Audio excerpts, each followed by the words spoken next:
What's going on, everybody, and welcome back to Bourbon of the Week. My name's Chris. I'm going to be your host for today, and today's video is going to be a little bit different. Today, we're going to talk about our first on-site barrel pick that we ever had the opportunity to do. I put out 4 barrel picks in the past by myself and with some other groups as well, and this is the first time that I actually flew out to the place and sat down at a tasting at the distillery that we were picking from. An awesome experience. We're going to talk about all of that, the entire weekend, and more. But while we were there, we met Jeffrey Wack from Hello Again Whiskey Friends, who gave me 4 samples, told me try them out, let them know how they are. So we're going to drink these while we do this, and let's talk about Indy. Now, Jeff's rules were pretty clear. Drink them, rank them, and let me know which one you like the best. So that's what we're going to do. We're going to pour these up, we're going to drink them, we're going to rank them, we're going to tell you about the weekend, and that's the video for today. I love this because it's minimal editing. Now, here's what I will say. This man has a lot of whiskey, and I'm assuming a lot of good whiskey as well. Is this good whiskey? I don't know, but we're about to find out. But the collection that he has is extensive. This is completely blind. I don't know anything about any of these whiskeys. So from my right to left, we have A, B, C, D. We don't have to mix these up or anything because, again, they are completely blind. We're going to take some notes, make some guesses. We've got our solution right here. Let's get into it. Everybody knows. Time for the traditional sip. Cheers, y'all.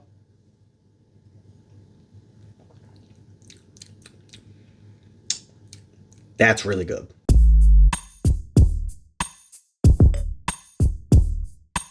So it is what it is, right? We get on the plane, we land. It's like a 2-hour flight by the time you're up and down. We're waiting for our ride at the airport. We meet up with Kelsey from Hello Again Whiskey Friends. We're with Hello Again Whiskey Friends. We're with Kelsey. We have Darrell meeting up with us later. Jeffrey Wack's picking us up from the airport. We've got Dusty Dan, who invited me, obviously, Katie and Ethan Turk, Adam Shelton, and then my brother-in-law with me because I don't like to fly alone. Let's get into glass number 3 here. That's something different than I've ever had. But we're hanging out. We're sitting in the airport. We're talking to Kelsey for a little bit. Jeff finally comes and picks us up. We hop in the van. We hit a couple of liquor stores. We don't find anything too exciting, which was a little bit disappointing. I'm in Indianapolis. Well, we're still outside of Indianapolis at this point. I'm hoping to find something different than what I see on the shelves here. There's nothing special. I didn't check a bag to get any liquor there, so I wasn't going to check a bag to get anything home unless it was super special. Let's get into glass number 4. I also forgot Christopher David. How can I forget Christopher David? He had us watch the Masters the entire weekend, which was awesome. Awesome meeting him as well. But anyway, we hit a couple liquor stores, back to the airport to pick up Dusty Dan and Christopher David. Then we're back into Indy. We're heading to Indianapolis. We got a couple hours to kill. We grab some food. We get back to the Airbnb for the first time, checking it out, and this place was amazing. Katie and Ethan Turk picked it out. It was literally downtown Indianapolis. Beautiful, enough beds for everybody and a couch for Jeffrey Wack. And it was just an amazing, amazing place to be in the city for what we were doing. That one's definitely the highest proof, but also the most flavor when it comes to all of these. They all have a lot of flavor, don't get me wrong, but this one like really punched you in the face with some flavor. So I like that a lot. So night 1, we're just chilling, we're hanging out. We go to a cigar bar right down the street again, walk down, out the street, make a left, and there we are at this beautiful cigar bar. I mean, they light the cigars for you. Huge humidor. I don't know if the rooms are called humidors still, but you walk into a room and it's sealed off and there's 2 guys in there. They're cutting the cigars for you. One of the best old fashions that I've had in a very long time out. I mean, they made it just the way I like it. They don't muddle fruit. It was a little sweet. I think we went Bullet Rye on that. No, Angel's Envy. We got Angel's Envy in that. We're drinking old fashions. We're smoking cigars. We're all hanging out. Again, this is my first time meeting some of these guys in person, so it was just an amazing experience for the first night. Back to the hotel, we had 70 bottles of whiskey, and let me tell you, we might have tried every single one of them on the first night. Let's get back into glass number 1 and give you some information on it. After this glass over here, this thing, I mean, still a lot of flavor, don't get me wrong, but this is just like a flavor bomb over here. Still a lot of good flavors on this, a lot more sweetness the second time around than I got the first time around, which I do like a lot. I do feel like it's a little bit younger compared to everything else that we have. I don't think it's young by any means, but it seems like it's the youngest and maybe the lowest proof of everything that we have up here, but we're going to start guessing some stuff soon. But anyway, that's Thursday night, right? We got food early. We got drinks late. We had some cigars. We had a great time. We were all chit-chatting back at the apartment, trying some stuff blind, trying this, trying that, because we knew we had a big day ahead of us when it came to Friday, which was our picks at Backbone Bourbon Company. I really like that a lot. Again, compared to this, I think going from this to this was just like a shock to the system. But this one does seem like the youngest one. I'm not going to try and guess age, but maybe I'll just tell you like which one I think is the oldest. I think this one's the oldest over here, or maybe there's a finish or something like that. It didn't seem finished to me, but this one seems like the oldest. This one seems like the youngest. So for A, I'm just going to say younger, and I'm going to say, what do we think about proof on this? I'm going to say like 115 proof. I don't know about secondary grain on this. I think it's a rye. I'm going to say rye is a secondary. So younger, 115 proof rye secondary grain. That's what we're going to go with A. Let's get into this and let's talk about Backbone Bourbon Company because Nolan absolutely took care of us on this trip. See, this one dries out my palate a lot, which I don't hate. Normally, I don't like that, but for this one, there's so much sweetness on the front of this that I feel like the drying on the back of the palate, which makes me, again, believe this is a little bit older than the first one. I don't know if this is like maybe some double oaked going on this. It seems like there's a lot more oak on this, and it is a lot darker. When you're doing double blinds, you can use anything, right? When you know the bottles and you pour some, if you have like a double oaked versus an 80 proof and you know the bottles involved, then you're going to know just off color. But using color to your advantage is definitely something you can do in a double blind. Definitely a little bit higher proof. I feel like I'm a little bit high on 115 on this one, but my first sip was hot. It was my first glass of whiskey for the night. I'm going to say this is like that mid, I'm going to say like, I don't know if these are age stated when it comes to our solution. I'm going to say like 7 to 8 years on this though. I don't know if I'm going to put double oaked quite yet, but I'm going to say like, I don't know. I feel like 115 is too high for this one now because I don't feel like this is in the 120s and it's definitely higher than this one over here. That first one might be a little bit higher proof. Is that like a, that might be like a, is that like a light whiskey? That might be a higher proof light whiskey, but usually light whiskeys are like an older, might be like a, I don't know. For some reason, I'm thinking light whiskey on this one now. I'm completely switching this up. I'm going light whiskey and I'm going like one, but there's no way, like light whiskeys are usually extremely high proof. I don't know. Light whiskey, just guessing at this point. We're not even on glass number 3. Light whiskey, I'm going to say like 123 proof because I think this one's a little bit lower and I think it's 7 to 8 years and I'm going to say like 117 proof. 117 proof. This seems more traditional of a bourbon, I would say, than this one over here. Something's going on in this one. It feels like grainy, which is why I'm thinking like that light whiskey. More corn on this, right? Which gives me that sweetness that I was talking about. Where this one seems more of your traditional bourbonish rye type of flavor. I mean, that might be a rye, to be quite honest with you. That might be a rye. So I'm going to say 7 to 8 years, 117 proof. I'm going to protect myself and say high rye, but I'm still going to say bourbon. Let's get into glass number 3, and let's talk about Friday, which is where we went to Backbone Bourbon. So there we are. We wake up. I'm a little bit, I'm feeling it, but we had plenty of this. This trip should have been sponsored by Liquid IV. I think I had I don't know how many is too many, but I had probably too many. But we wake up. Katie and Ethan Turk were mom and dad of the weekend. They had food. I mean, Jeffrey Wack, I think, put out a spread for us as well. He was cooking. So between all of them cooking, we had enough food to help us get through the day, and we definitely needed it. So we eat, we get on our way, we hop in an Uber. It's only like 11 or 12 minutes away from where we're staying. We hop in an Uber, we get to this place, and it's tucked away, right? It's in like this warehouse center, and it's tucked away, and we walk in, and first of all, this is my first time walking into like a legitimate distillery for a pick at all, but like legitimate distillery in general. Just barrels and barrels and barrels, which was amazing to see.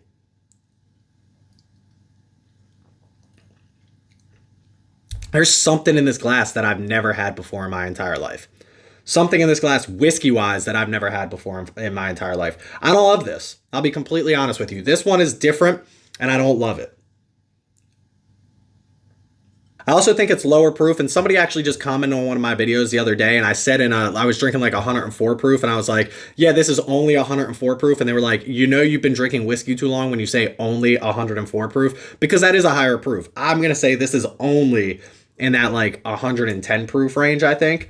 So I think this is 110 proof. I have quite literally no idea what this flavor profile is on this or what type of whiskey this is at all. It's not bad by any means. There's just like something on the very tail end of this that's not sitting right with me on my palate. Very, very strong coffee note on this. That's what I'm getting. A very, very strong coffee note on this, which I don't love. And there's almost like, I almost want to say like a licorice, like maybe like a black licorice type of flavor profile as well. But that's what I'm going to put. 110 proof black, it might be over 110 proof. We'll go back, but 110 proof black licorice and coffee is what I'm going to say on that one right there. But let's get back into Friday when we got to this pick. Now, I've been warned that this was one of the experiences that you have at a pick that you don't get everywhere. Sometimes they sit you down, they say, here's your samples, you try them out, you pick one and you go home. Nolan gave us free reign of this place. So we tried the samples that he had for us, and I'm not going to go through every single sample that they put out. We do have some picks coming out. Check out Dusty Dan for the release information on those. He's going to be the one that's updating me, so I'll be the one that's updating, or he can be the one that's updating you as well. But we obviously got some picks coming out. But I mean, he must have had 6 or 7. And this is an experience, again, I've never done this before. So he puts 2 glasses in front of us, a bottle of water, and a bucket. And I was like, what's the bucket for? Because I don't know if you know me, but when there's whiskey in my glass, I drink the whiskey. So I believe it was Darrell and Jeffrey Wax sitting straight across from me. And I was just they could like almost see that I was confused. And I was like, he's like, you don't have to drink all of the whiskey. And I was like, don't drink all of it. That doesn't sit right with me. I drink all of the whiskey. Now, they were like, listen, we're going to drink a lot of whiskey. If you finish every single one of your glasses, you're not going to be walking out of here. And I was like, all right, I'm up for the challenge, but I'll trust you guys, right? We must have had way too much whiskey. For me to actually physically consume the amount that was poured into my glass, I wouldn't have walked out of there. So you take sips. If you enjoy something, maybe you take another sip. But you're more than welcome to pour it out, which is, again, for me, it's unheard of, but it made sense. With how much whiskey was offered to us, I'm glad that was an option. This one is we're not even all the way through this twice, and this one is definitely my favorite one. D just seems very traditional to me. This is like an exceptional whiskey. This is like above and beyond. These 3 are good. This one's a little funky. I don't love it. Still good flavor profiles. These 2 are like good. They're above average. They're good whiskeys. This one, though, is like phenomenal whiskey. Seems like an easy 120. Easy 120 proof. I think it's an easy 120. I think I would say this is like 115, 112, but I'm going to go 120 because I think it's like hitting way below its proof here. So 120 proof type of whiskey, I got no clue. I got no clue on what that is. But anyway, let's get back to it. So after he laid out the spread for us, right, we got, hey, try all of these. He was like, let's drill some barrels. Pick a few that you liked, and let's drill some similar barrels and see what you're going to love, right? So we start drilling barrels, and the first time I've drilled barrels, you drill a hole in it, and if it doesn't come out, you got to drill a hole in the top, and then you catch it in a beaker. We've got lab coats on like I'm a freaking mad scientist. It's an amazing experience. Again, he just gave us free reign. He's got all the information he needs. So we're like, we like this bottle. Is there something that has a little bit more age? Or we like this bottle. Is there something that has a little bit of this going on with it? And he's like, Yup, I got that for you. We start drilling barrels, and we found some of the best whiskey that I've had in one of these barrels. I'm not gonna say any more than that at this point, but we found some of the best whiskey that I've had in a very long time in one of these barrels. That being said, we're drilling barrels, we're trying it. We get to a point where we're like 50-50 on one of these bottles. We're like, do we want this barrel or do we want this barrel? What else are you gonna do? Let's blind them, right? Everybody raise your hand. You want the left or the right? And I'm telling you, it's a 50-50 split. There's one person that doesn't do it. It's Katie. She finally drinks them. She picks the one, and that's the one that we go with. Both of them, phenomenal. Do not get me wrong. Both of these are phenomenal. It was crazy how good they were. We were 50-50 split, and we ended up going one way or the other. But that was just a crazy experience to drill barrels, try them side by side, straight from the barrel. You get the barrel char in there and everything. That experience was something that I've never done before, and I hope to experience again. But from my understanding, you don't get free reign like that at every distillery. And listen, I got to tell you, while the experience at the distillery was obviously above and beyond amazing, I will never forget my first pick. Nobody ever forgets their first time.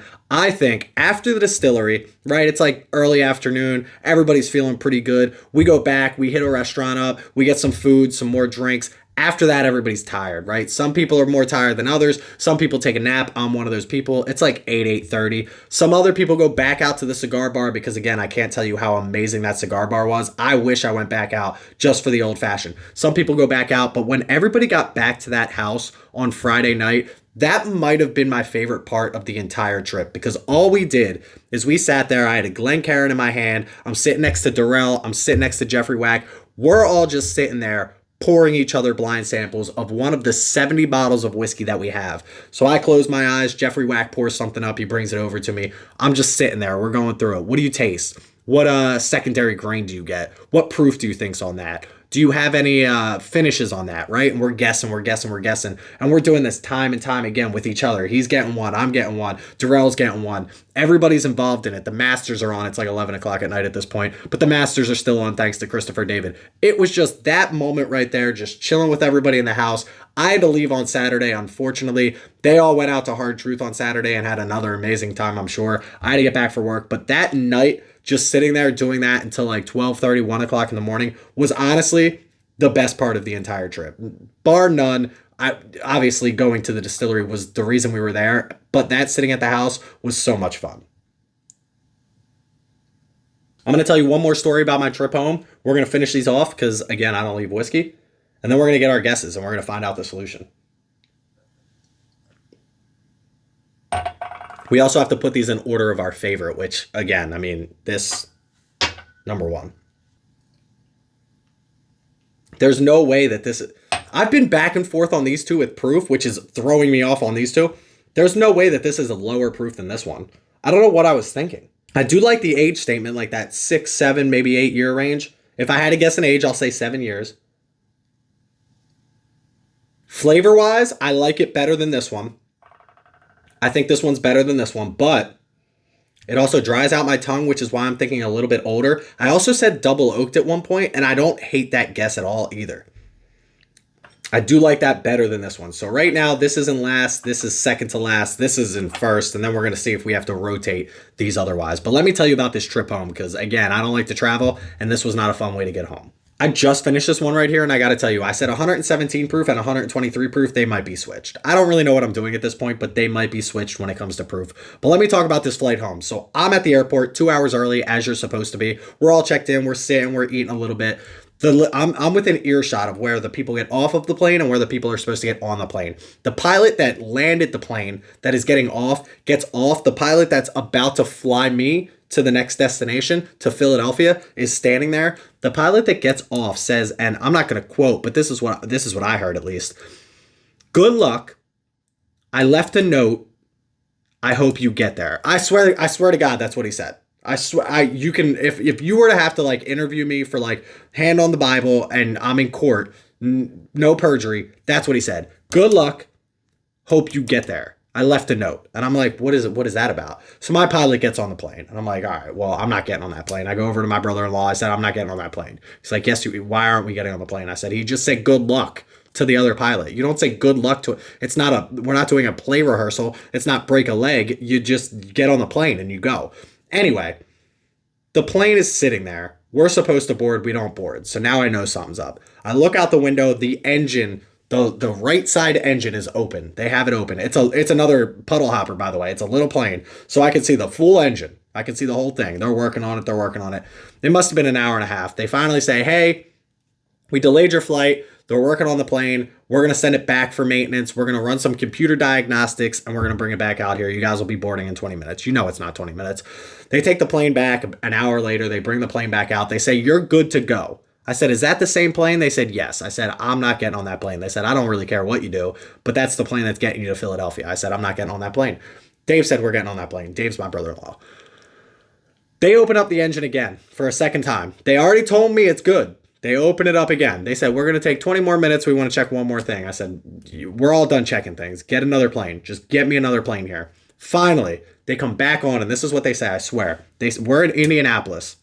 They say we're going to fly you from Indianapolis to Dayton, Ohio. That's like a hop, skip, and a jump, by the way. I think it's like an hour drive. By plane, it's like 18 minutes. A hop, skip, and a jump. They say we're going to fly you from Indianapolis to Dayton, Ohio because the de-icers do not work on your plane, which means if you fly through a cloud and there's any water in that cloud, because you're so high up, it will freeze and you will die. That's at least what I think in my mind.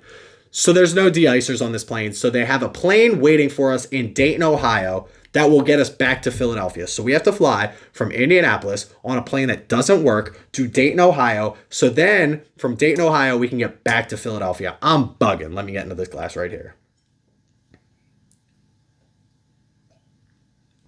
I'm an idiot. 110 proof, no chance. This is 120 plus. 120, I'm going to say 123. 123 proof. Black licorice and coffee is definitely on there, but 110 proof? I must be drunk. I think this is my least favorite of the three so far, though. So I'm going to still say 1, 2, and then this is going to be 3 for right now. But anyway, so we get on the flight. I told my brother-in-law I wasn't getting on the flight. He says, you're getting on the flight. So we get on the flight. We go from Indianapolis to Dayton, Ohio. It was literally like 25 minutes by the time we were up and down. But the other part of the story, we're on the flight. We're about to land. We're about to descend. And of course, they're like, hey, put your seatbelts on. We're about to land, which is what they always tell you. Somebody in the aisle row must not have had their seatbelt on, and you could see the seatbelt dangling out. So the lady came over again and was like, hey, everybody's got to have their seatbelts on. We're about to land. Again, this guy or girl doesn't put their seatbelt on because she can see it dangling. She goes, if your seatbelt is dangling in the aisle, please put your seatbelt on. Remember, we just did maintenance on this plane 30 minutes ago. Don't say that to me. We're about to land a plane and you're telling me about the maintenance that we just did 30 minutes ago because we're not allowed to hit a cloud. I had my window open the entire time. We went through a lot of clouds. Don't say that. Don't say that over the loudspeaker. Whatever. I guess this guy finally buckled up. I had my phone in airplane mode for the first time in 30 years. I don't believe in that, but I had it in airplane just in case. Just in case. I mean, this is clear number 1 for me. I haven't second guessed this since the very beginning. This has the most flavor. I think it has a lot of complexity to it compared to these. These are all very good. Don't get me wrong. This one's a little bit funky for my particular palate. These two are good. This one just has the best flavor profile of the 4. But let's finish the story. Then we're going to rank. I mean, we can rank them right now. 1, 2, 3, and then this is definitely going to be 4. But anyway, long story short, we land in Dayton, Ohio. We get off of there. We get onto another little tiny plane, and then we head back to Philadelphia. We land. People were clapping. I never understood why people clapped at the end of planes. I was over there. I was clapping. I was praying. I don't even know what I was praying to, but I was praying. And we landed. We got home. It was like 5 o'clock, 5:15 at this point. So now I got to hit Philly traffic at 5 o'clock going out of the city. It was just a terrible, terrible experience getting home. I should have just stayed there for the other day at Hard Truth. Listen, I've kept you long enough telling you stories about my trip. Again, thank you, Dusty Dan, for inviting me. Thank you, Jeffrey Wack, for giving me this. Thank you to the Turks for cooking me meals and making sure I got home safe. Thank you to Adam Shelton for hanging out with me. Thank you for Christopher David for becoming a patron when you were drunk. Thank you to Kelsey and Darrell for just putting up with me for the weekend. Those two are awesome to hang out with. I haven't seen me and Darrell are both Eagles fans, and we got to get to a game together. So here's the solution. Let's finally open this up. The answers are... Let's go with number 4 first, which was C. C was Old Line Single Malt, 123 proof. Nailed the proof, by the way. Single malt, I didn't really get a single malt on that. I haven't had much experience with single malt, so that makes sense. I literally said 123 proof. I wish I had a little bit more of that so I could save that single malt flavor profile, but 123 proof was impressive. I don't know if you can see that, but I wrote 123 proof. That's good. What was our next one? We went with A next, right? A was New Riff Bourbon 8-year, 100 proof. The New Riff, I feel like I had this while we were on the trip. That New Riff Bourbon was really good, the 8-year. Again, these two were almost, I said they weren't interchangeable, but these 3 were good. This one was like above and beyond good, but these 3 were all good. New Riff 8-year was a fan favorite when it came to this weekend. Up next in 3rd place was B, which was Legion Cash Strength Yamazaki finish, 114 proof. First of all, the New Riff Bourbon A was 100 proof. What did I say? I said that was a light whiskey at one point. I also said 123 proof, and I said 115 when I said it was a rye. And I also said it was younger, and it's 8 years, so whatever you thought I said about this, just completely forget about that. But B, I said 7 to 8 years, 117 proof. It was 114, so we're right there on that. And I said a high rye, Legion Cash Strength. I actually don't know the actual mash bill on that, but Yamazaki finish. That was weird. I didn't get really much of a finish on that one. But last but not least, our winner of the night, which was obviously D, was an ECBP Pirate Bottle, batch number 10, which was D. I said 127 proof by the end of this. I said a bourbon with rye. I don't know why I wrote rye, but I wrote rye, and it's 138.8 proof. So I was high on proof already, and I was off on the proof still. 138.8. So again, A was New Riff Bourbon 8-year 100 proof. B was Legent Cash Strength Yamakaze Finish 114 proof. C was Old Line Single Malt 123 proof. Nailed the proof. Got to get points for that. And D was an ECBP Pirate Bottle Batch 10 138.8 proof. That is a fantastic glass of whiskey. But hey, that was my weekend. Make sure you're checking out Dusty Dan's whiskey reviews. Check him out on Patreon. Check him out on Instagram. Check him out on YouTube. He's the one that's going to kind of be releasing when these bottles come out. Thank you to Katie and Ethan Turk. Thank you to Hello Again Whiskey Friends. Jeffrey Wack, this was amazing. Thank you for this as well. Make sure you check me out on Instagram at Bourbon of the Week. Go click that follow button over there. Check us out on Patreon and Discord. Both those links in the description below. Please don't drink and drive. Always drink responsibly. Stay healthy. Stay happy. And stay going to distilleries that give you a lot more whiskey than you should probably have. Cheers, y'all.